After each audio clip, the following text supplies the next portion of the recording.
Hello, my love. It is nice to be with you. Welcome, welcome, welcome. I hope that this finds you well. I hope you are refreshed or feel fresh. I hope that you are ready for whatever comes next in your day, whether it is a project or a nap or reading a book or perhaps preparing a meal. I am thinking about you as always. And I hope for you today that you see the beauty in the world, that you have a chance to experience that. I was thinking also about that you do not need to correct other people. This was a thought I had in my life.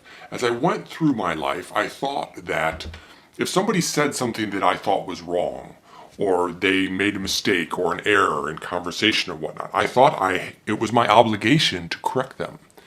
And it was only later in my life that I realized that no, it's not. There is no obligation to correct other people if they say something that is a misstatement or that you think is not right, factually erroneous, maybe historically or in the present, or even what happened a couple of days ago, or if they use the wrong word or use it incorrectly, so to speak.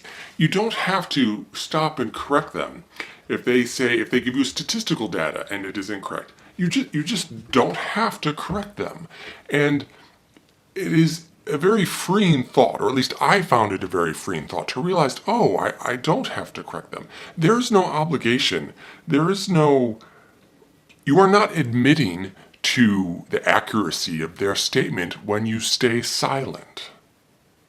And it is important to remember that when you are engaging with others, especially at a familial level or a convivial level, convivial level, it actually stilts the conversation. It interrupts the conversation. If it really doesn't matter, if life does not hang in the balance, and it rarely does, there's no need to interject and correct someone.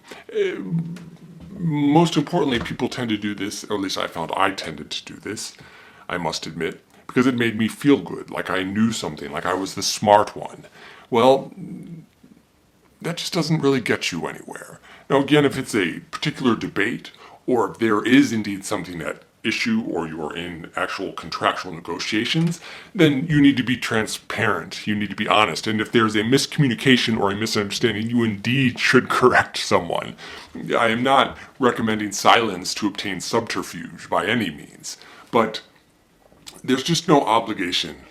Just let people speak and have their say and make their point.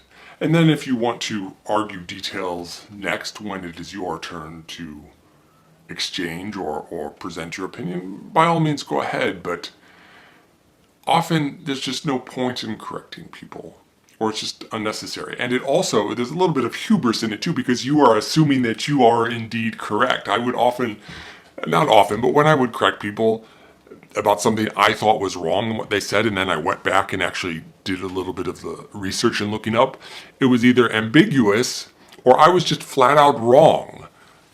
You don't always know what you think you do. So I will leave it at that.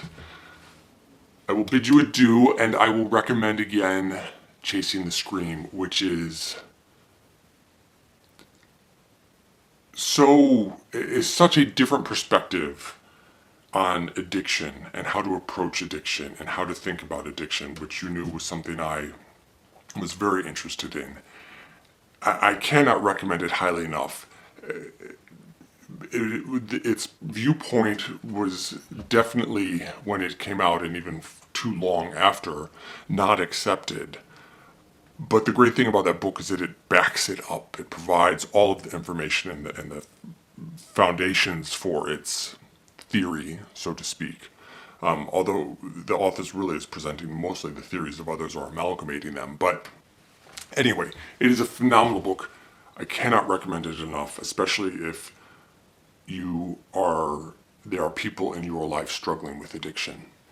So, and against me, and the album Shapeshift with me is one that comes to mind as being particularly enjoyable. So with that, I will bid you adieu.